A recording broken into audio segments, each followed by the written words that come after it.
Friends, నేను మీ doctor Swapna Chekkuri from Hyderabad women and fertility centre. Welcome to my channel.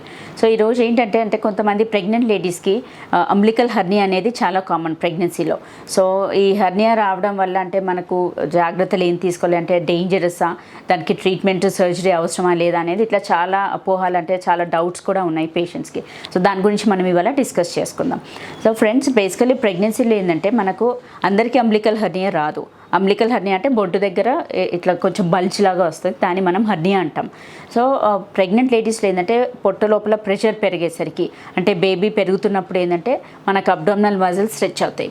Stretch అయ్యి కొందరికి ఏంటంటే టోన్, అబ్డామినల్ మజిల్ టోన్, అంటే దాన్ని స్ట్రెంత్ బాగా ఉన్న వాళ్ళకి ఏంటంటే హర్నియాస్ వచ్చే ఛాన్సెస్ ఉండదు. బట్ కొందరికి ఏంటంటే వీక్ మజిల్స్ ఉంటాయి. అలా ఉన్న వాళ్ళకి ఏంటంటే బేబీ లోపల పెరుగుతున్నప్పుడు అబ్డామిన్ అనేది ఒక స్టేజ్ వరకు స్ట్రెచ్ అవుతుంది. దాని తర్వాత మరీ ఇంకా ఓవర్ స్ట్రెచ్చింగ్ అయినప్పుడు ఏమవుతుంది, మనకు వేరే కండలతో కంపేర్ చేస్తే ఆ బొడ్డు తాడు దగ్గర ఏంటంటే అంబ్లికస్ దగ్గర కొంచెం మజిల్ వీక్ ఉంటుంది. ఆ వీక్ ఉన్న చోట ఏంటంటే మనకు అబ్డోమినల్ వాల్ అనేది బయటికి బల్జ్, అంటే లైక్ హర్నియా లాగా వస్తుంది. సో అంబ్లికల్ హర్నియా ఉంటే టెన్షన్ పడాల్సింది ఏం లేదు. కాకపోతే ఏంటంటే అది ఫర్దర్గా ఇంకా పెరగకుండా మీరు కొన్ని జాగ్రత్తలు తీసుకోవాలి. ఒకటి ఏంటంటే మోషన్ షుడ్ బి ఫ్రీ, అంటే మనకు మలబద్ధకం అనేది ఉండకూడదు. కాన్స్టిపేషన్ ఉన్నప్పుడు ఏంటంటే ఎక్కువ స్ట్రెయిన్ అయినప్పుడు మనకు పొట్టలో ప్రెషర్ ఎక్కువై కూడా హర్నియా ఛాన్సెస్ అనేది ఎక్కువగా అవుతాయి. అండ్ ఆల్రెడీ చిన్న హర్నియా ఉన్నది కాస్త పెద్దగా అయ్యే ఛాన్సెస్ ఉంటుంది. సో అలా ఆల్రెడీ అంబ్లికల్ హర్నియా ఉన్న వాళ్ళకి ఏంటంటే మనకు అబ్డోమినల్ బెల్ట్ బైండర్ ఒకటి పెట్టమంటాం. అదేంటంటే ఉన్న హర్నియా సైజ్ ఎంత ఉందో అంతే ఉంటుంది, ఇంకా ఫర్దర్గా పెరగకుండా మనకు హెల్ప్ అవుతుంది. సెకండ్ థింగ్ ఏంటంటే in case of multiple pregnancies, అంటే ఎస్పెషలీ ట్విన్స్ అలా ఉన్న వాళ్ళకు కూడా అబ్డోమిన్ ఓవర్ స్ట్రెచ్ అవ్వడం వల్ల కూడా మనకు అంబ్లికల్ హర్నియా ఛాన్సెస్ ఉంటుంది. అండ్ ఇన్ కేస్ ఆఫ్ పాలీహైడ్రమియస్, అంటే లైక్ ఉమ్మినీరు ఎక్కువగా ఉన్న వాళ్ళకు కూడా లోపల ప్రెషర్ ఎక్కువై కూడా అంబ్లికల్ హర్నియా వచ్చే ఛాన్సెస్ ఉంటుంది. And in case of previous surgeries అట్లా ఉండి వీక్ అబ్డోమినల్ మజిల్స్ ఉన్న వాళ్ళకు కూడా హర్నియా ఛాన్సెస్ ఎక్కువగా ఉంటుంది. సో అందుకనే ప్రెగ్నెన్సీలో ఏంటంటే అతిగా బరువులు ఎత్తడం ఇవన్నీ కూడా అవాయిడ్ చేయమంటాం, just to prevent hernia formation. But మనం అన్ని జాగ్రత్తలు తీసుకున్నా కొందరికి హర్నియా వస్తుంది. వచ్చినప్పుడు ఏంటంటే ఈ ప్రికాషన్స్, అంటే కాన్స్టిపేషన్ ఉండకుండా చూసుకోవడము, అండ్ ఎప్పుడు టైం టు అప్పుడు కొంచెం రెస్ట్ తీసుకోవడము, ప్లస్ బైండర్ అబ్డోమినల్ బెల్ట్ పెట్టుకోండి అంటాం.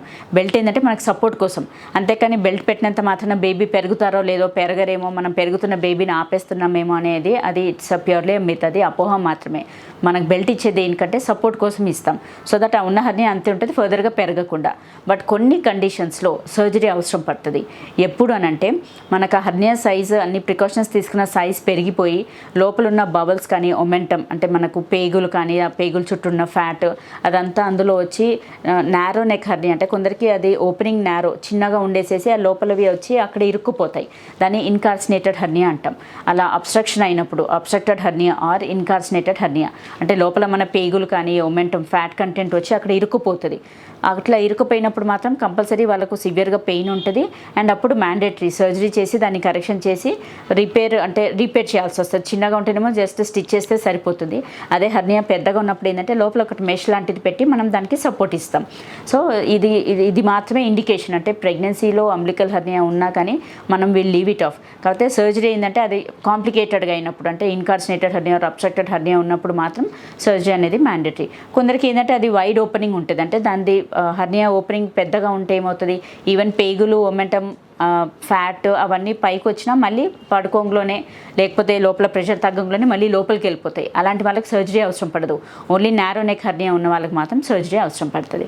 సో ఫ్రెండ్స్, హర్నియా ఉన్నంత మాత్రాన భయపడాల్సిన అవసరం లేదు, మీకేం కాదు. అండ్ ఈవెన్ లోపల పెరిగే బేబీ పైన కూడా ఏం ఎఫెక్ట్ పడదు. కాకపోతే ఉంటే మాత్రం మనం కొన్ని జాగ్రత్తలు తీసుకోవాలి. ఇవి ఫాలో అవ్వడం వల్ల ఏంటంటే మనకు అట్లీస్ట్ ఉన్న సైజ్ అంతే ఉంటుంది, పెరగకుండా ఉంటుంది. అండ్ మోరోవర్ చాలామందికి ఏంటంటే ఆఫ్టర్ డెలివరీ తర్వాత ఏంటంటే పొట్టలో ఉన్న ప్రెషర్ అంతా పోతుంది, because baby is out. So ఆ ప్రెషర్ తగ్గినప్పుడు కూడా హర్నియా ఆటోమేటిక్గా సెట్ అయ్యే ఛాన్సెస్ ఉంటుంది. సో అందుకనే ఈవెన్ చాలామంది అడుగుతారు సిజేరియన్తో పాటు హర్నియా రిపేర్ చేయొచ్చు కదా అని. సో మనం అది రిపేర్ ఏం చేయము, అంటే అన్లెస్ చాలా పెద్ద సైజ్ ఉంటే మాత్రము సిజేరియన్తో పాటుగా అది సైమల్టేనియస్గా రిపేర్ చేస్తాం. బట్ స్మాల్ సైజ్ ఉంటే మాత్రం you can just leave it of. ఎందుకంటే లోపల ప్రెషర్ తగ్గితే ఆటోమేటిక్గా హర్నియా ఉన్న సైజ్ కూడా ఉంటుంది, అండ్ ష్రింక్ అయ్యే ఛాన్సెస్ కూడా ఉంటుంది. సో ఇమ్మీడియట్గా ఆఫ్టర్ డెలివరీ తర్వాత కూడా హర్నియా సర్జరీ అనేది మనం అడ్వైస్ చేయము. At least wait for 3 to 6 months అంటాం. ఎందుకోసమంటే 3 to 6 monthsలో ప్రెగ్నెన్సీ రిలేటెడ్ చేంజెస్ అన్నీ కూడా నార్మల్ అవుతాయి. సో చాలా మటుకు చిన్న హర్నియాస్ ఉంటే మాత్రము అది అంట్లో సెటిల్ డౌన్ అయిపోతాయి. సో 6 months తర్వాత కూడా హర్నియా స్టిల్ పర్సిస్టెంట్గా ఉంది, పేషెంట్కి ఇబ్బందిగా ఉంది అన్నప్పుడు మాత్రం సర్జరీ అడ్వైస్ చేస్తాం. సో ఫ్రెండ్స్, ఈ వీడియో మీకు నచ్చినట్లయితే, ఇన్ఫర్మేటివ్ అనిపించినట్లయితే please like my video and share with your friends and needy people. Thank you.